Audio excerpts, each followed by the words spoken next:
louse a penny meal like chicken steak or breaded veal at supper time.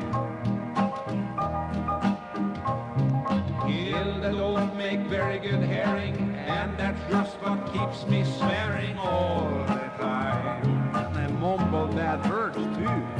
And when my stomach's feeling bad, I look at her and get so mad I lose my mind. I call her up and ask her what's cooking, good looking, and I know that what it is just won't be fit to eat.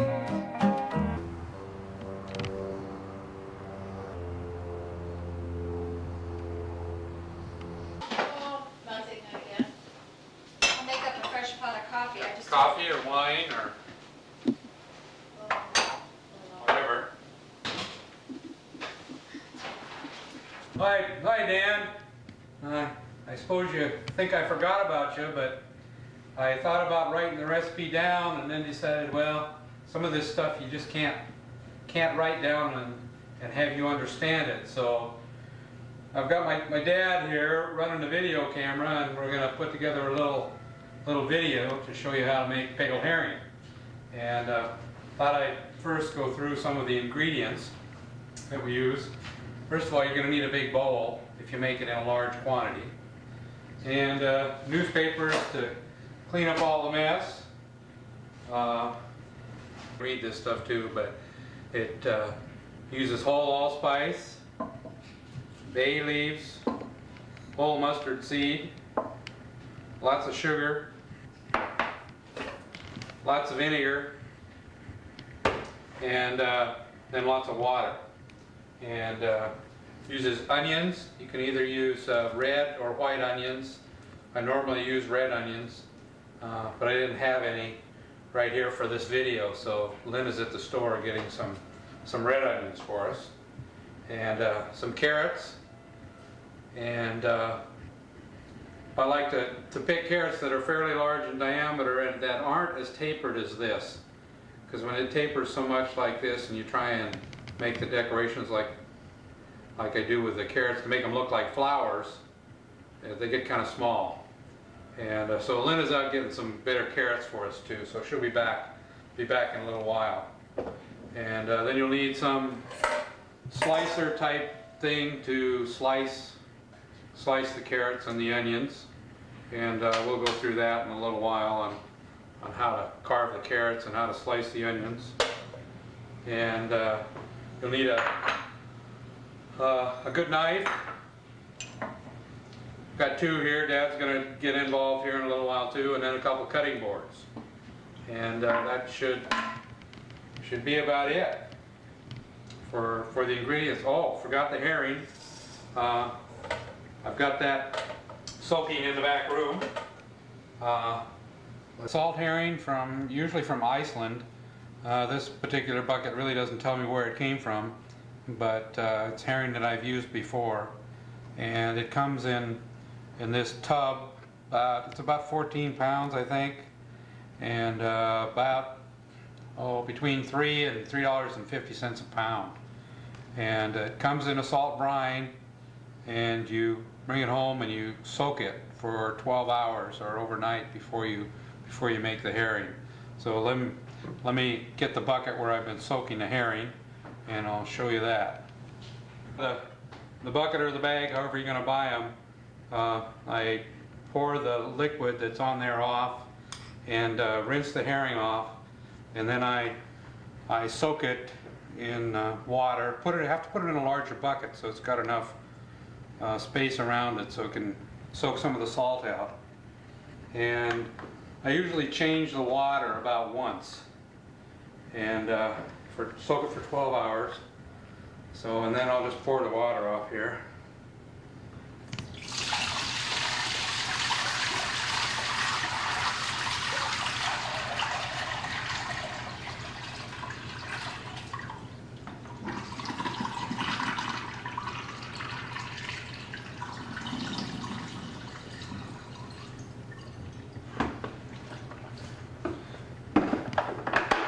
Okay, So this is what the herring should look like.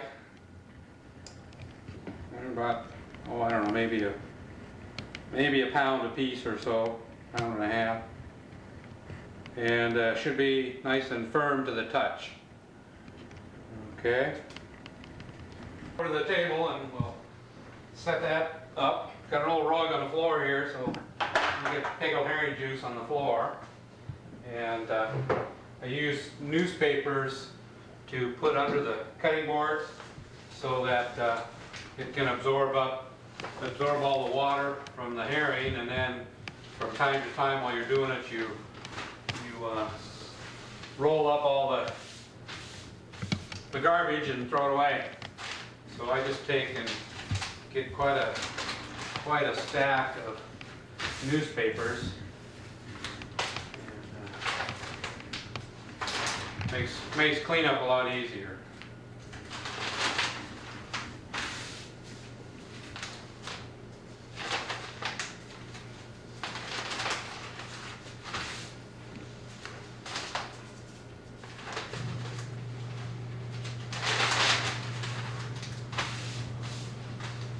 And then I fold the edge right in front of me so that any liquid that comes doesn't drip off in my lap. And I'm going to use a cutting board on there like that, a knife. And then I'll fill this bowl up with fresh water and put it there on the table. Okay, use cold water when you do this. And you place the fish in the cold water, and that takes a little more of the salt out and also cleans it up a little bit so the vinegar doesn't get so dirty. The clean fish. Okay, that's The clean fish, huh? the clean fish, yeah. Mm-hmm. You'll see this operation when we get actually into it here. Yeah, neither one of us are Cecil B. DeMille here, so you'll have to put up with what you get.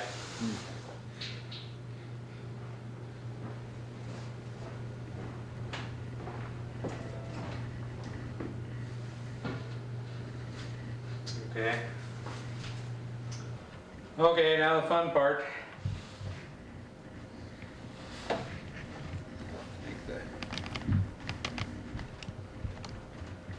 Take the herring, and first thing you have to do is you have to clean them.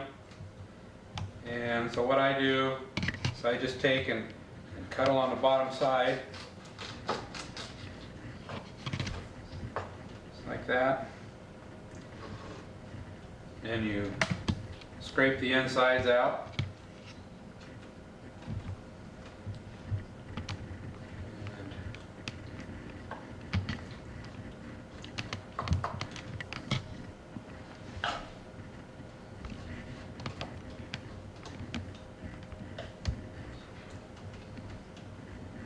Over and scrape the other side.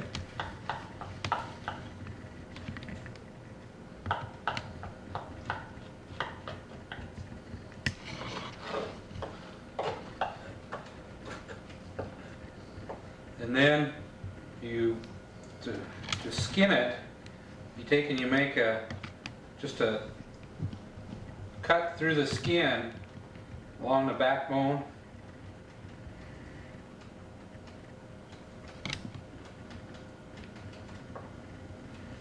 And then you need to peel off the skin on each side and start at the backbone and near the head, and you just kind of grab it and just pull. Some meat might come off with the skin, but that's okay. And just pull it off down the length of the side. Then you turn it over, you do the same thing. Sometimes it's hard to get started. Your hands are going to smell like fish and onions for about a week. So.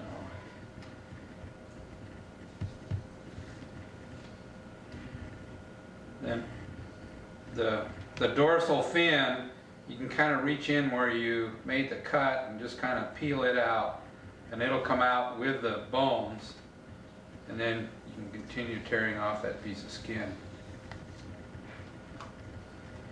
Okay, so then you've got a herring that's skinned both sides, and it's kind of cleaned in the middle. So what I do is I start with, see, what is it, the left side of the fish on the top, and that makes it a little easier to start with. So what you do, you have to fillet it now, and what I do is I just kind of take my index finger and put inside the body cavity, and then take my right thumb and work it in on top of the bones on the back of the fish. And then I kind of push down and towards my index finger so that I'm pushing like this, but the bones are in here. So I'm pushing like that. And it doesn't get them all the way out, but it separates them. And you just keep pushing until I get to the end of the body cavity, and then I just kind of take and do it from this side.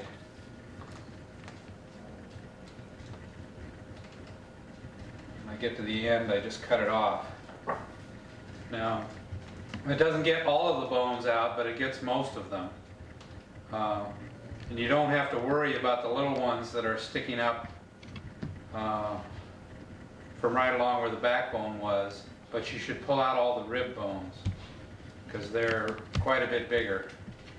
And they'll still get soft in the vinegar, but you'll still be able to feel them. Then I just pull off any leftover tissue on the inside of the body, and if there's any rib bones sticking out there, I'll just go back and pull them out.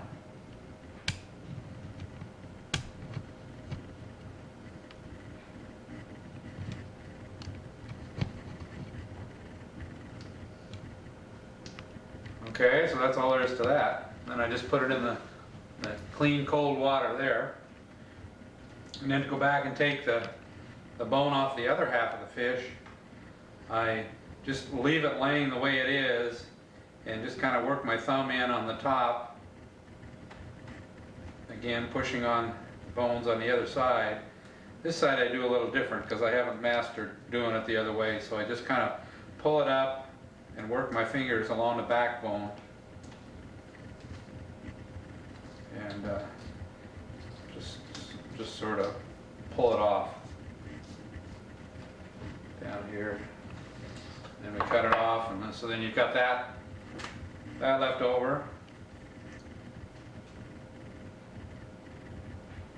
Go back and pull out the ribs.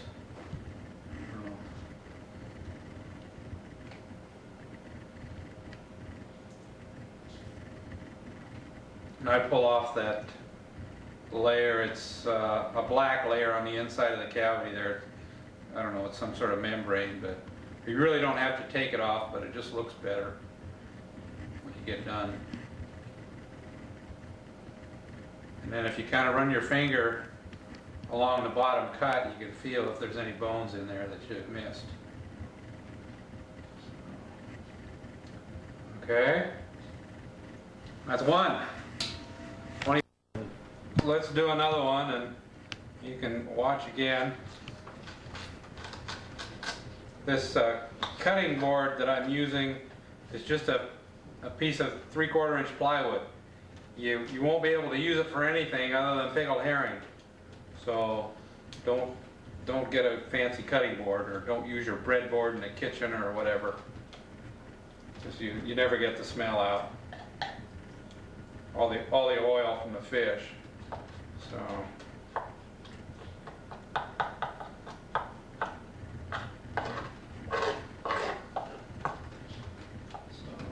cut along the bottom and you scrape out the insides.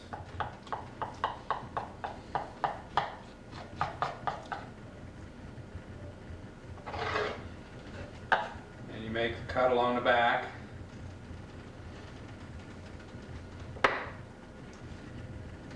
Take the skin off.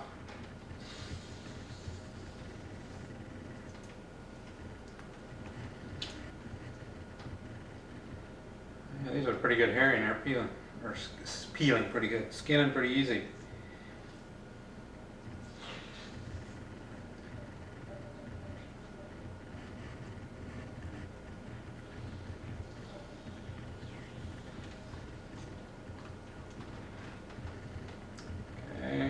Okay, start on the left side of the fish. Work your thumb in.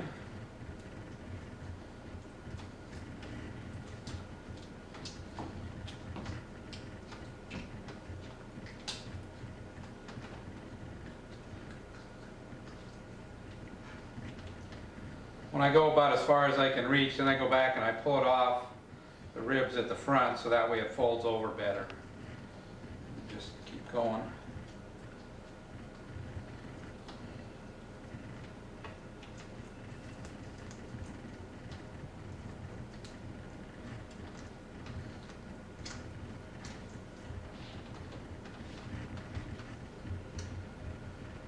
Okay, pick out all the bones.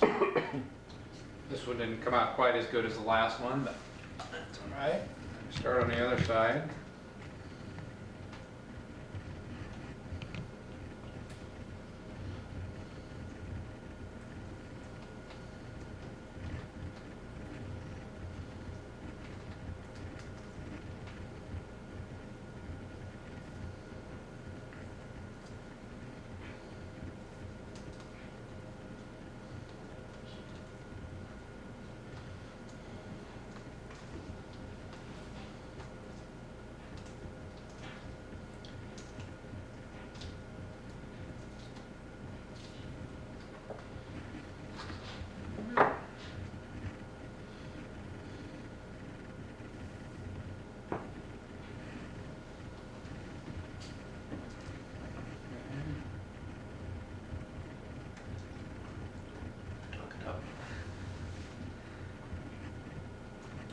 That's a messy job, but somebody's got to do it. It's worth it. I got standing orders from lots of my friends that every time I make this stuff, I have to give them some. It's so much better than the stuff you buy in the store. So we'll do one more here, and then we'll stop and we'll finish the rest, and then we'll get back to you when we get to the next step.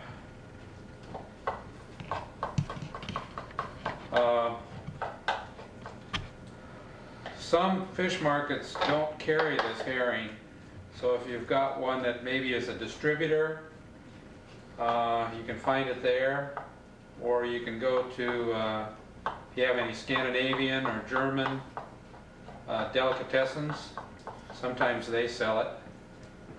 Usually you pay a little more for it there, but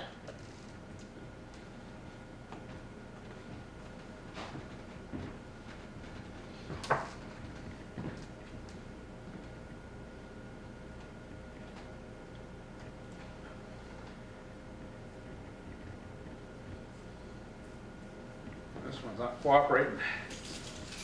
There we go.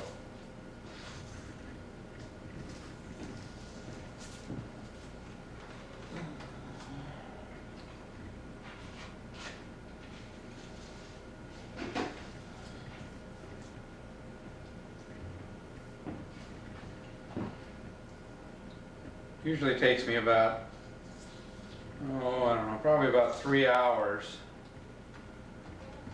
to make this 14-pound bucket. That includes skinning and filleting and cutting it up and making all the pickling liquid and cutting the carrots and the onions.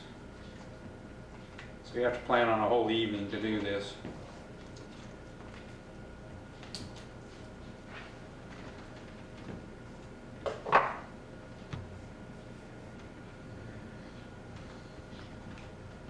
Peel off the membrane.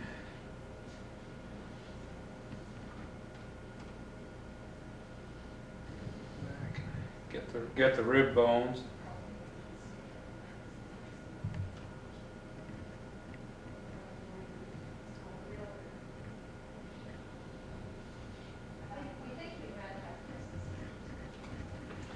Okay.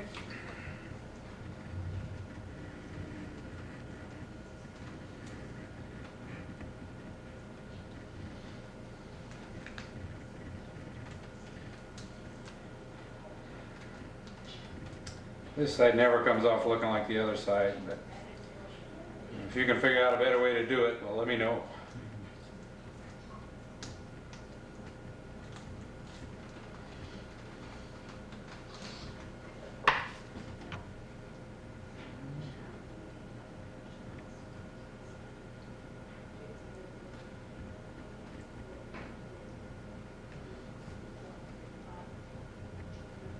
Well, there's also a fin on the bottom side near the back that sometimes doesn't come off with the skin, so you need to take that off too.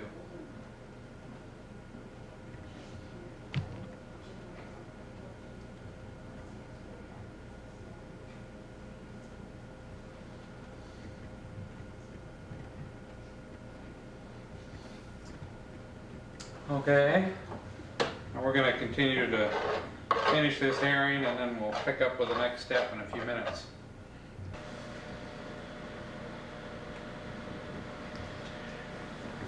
Did you want to talk about that?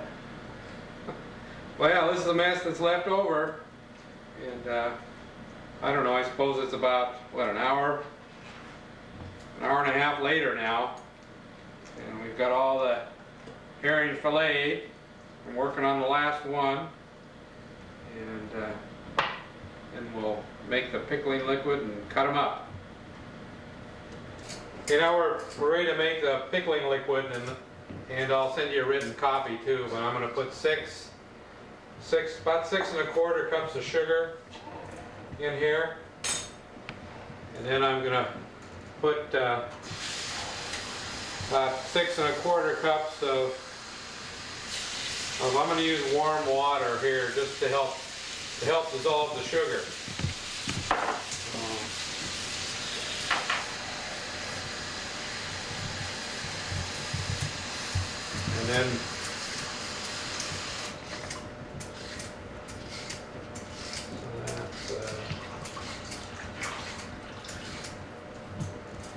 And then to that, now let me get a spoon.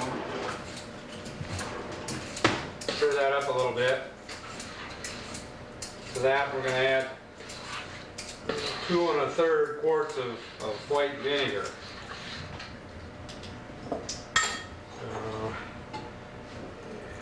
Each one of those, 4 cups to the quart here. It's not a real exact science.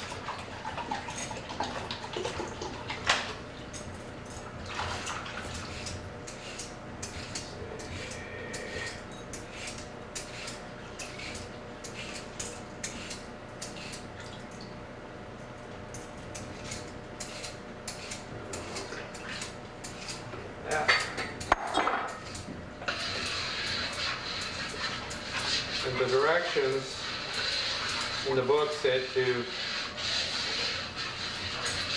boil this until it dissolves, but I found that you can just by stirring it, it'll dissolve.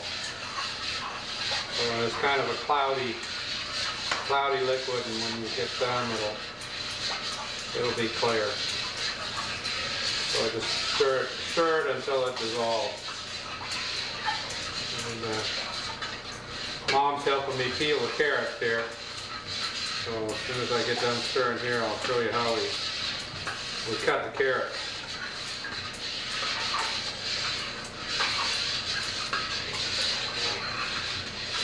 That's good. That enough? Oh, no, that's, Yeah. yeah.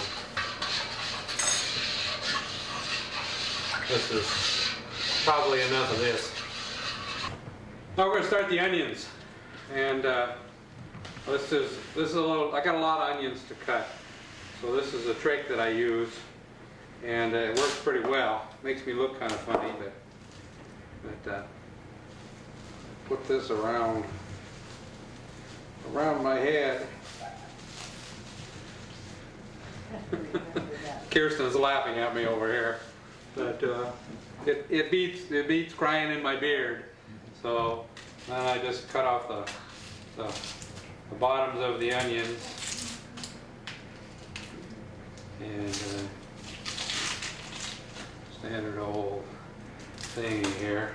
Oops, that one doesn't feel very good. So, and I cut them pretty thin. And, this is just saran wrap that I've got around my head, in case you're wondering here.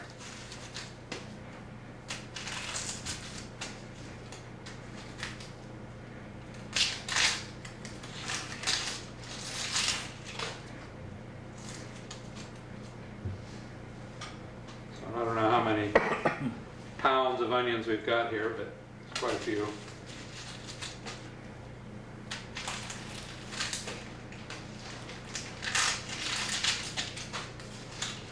When I buy the onions, I make sure I get them so that they'll fit in the slicing thing that I have, so that I don't have to cut them up, and that way I can do them in rings.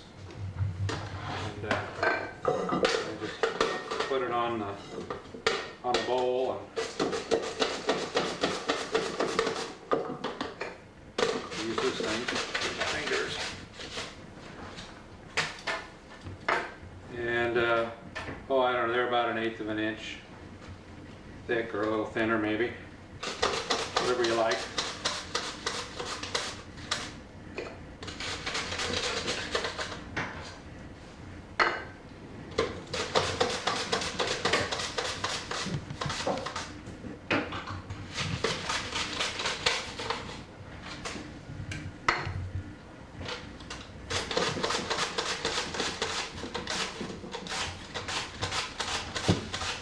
Okay, we finished the onions, and we'll just add those directly to the mixture here in a minute. But if you want to add some more at the time that you're putting into the bottles, or you're going to serve it, if you want some fresh onions, a little crisper taste, then you can add those at that time.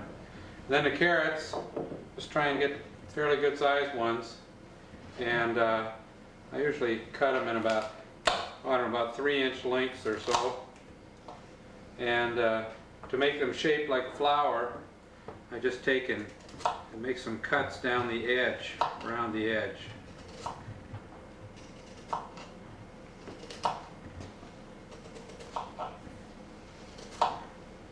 Any kind of cuts you want, or you don't even have to do this. I think it gives a little gourmet look to it here. So,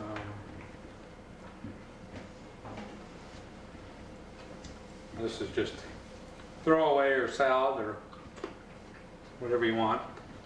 But anyway, it comes out looking like that. You can't make the cuts too deep, or they break off when you slice them.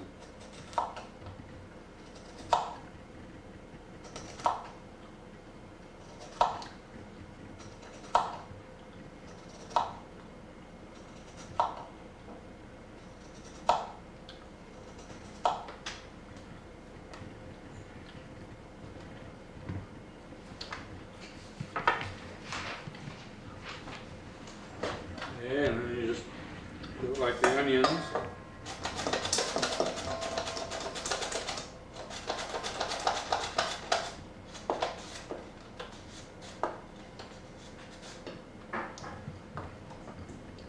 Oh, and you come up with little flowers like that.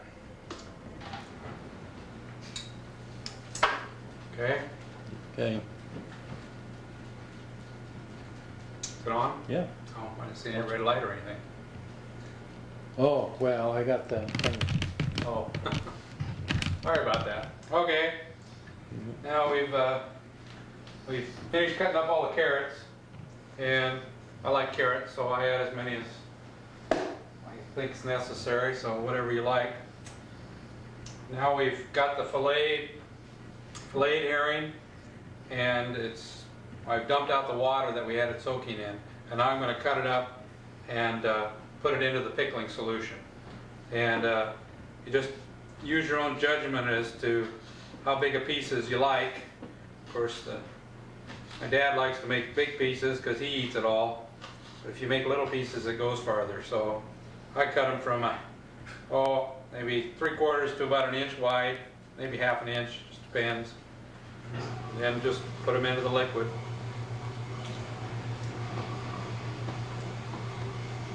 When you take them out of the water, you should make sure that you don't put too much of that water into the pickling liquid, just because it dilutes the pickling liquid.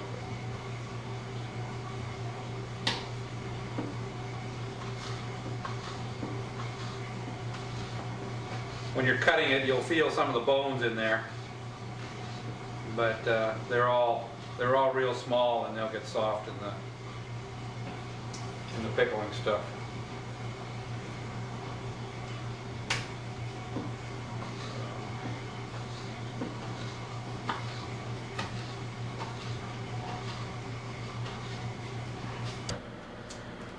Okay, we cut up all the herring now, and I usually just leave it in the bowl because it's easier to do, and we eat it so fast that I don't bother putting it in smaller jars. But if you're going to put it in jars, what you do is you put a few spices in, you put a few onions in, a few carrots, a little pickled herring, and you kind of layer it in the jar. But what I'm going to do is I'm just going to kind of dump everything into this bowl, and then just kind of mix it all up, and rather than do it in the jar. So you can do it however you like.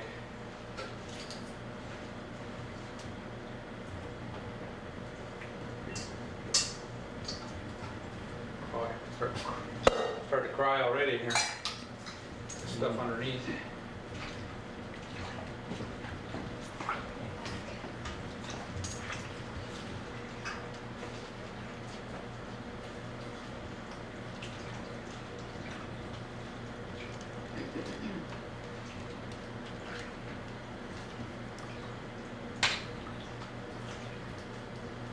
And whole allspice, bay leaves, and some whole mustard seed. And I just kind of mix it up a little bit, and I'll put it in the refrigerator with saran wrap over the top of it. And every day I'll take it out and I'll stir it up some more. So, and then when I put it in, I make sure that all of the fish is under the liquid. And then, and in 4 to 7 days, it's ready to eat. And that's about all there is to it. So. My phone number's on the recipe, so if you got any questions, give me a holler. Good luck. Thanks. Okay. Good looking, and she's even worse at cooking all the time. What she cooks up in the pot really altogether shot at dinner time.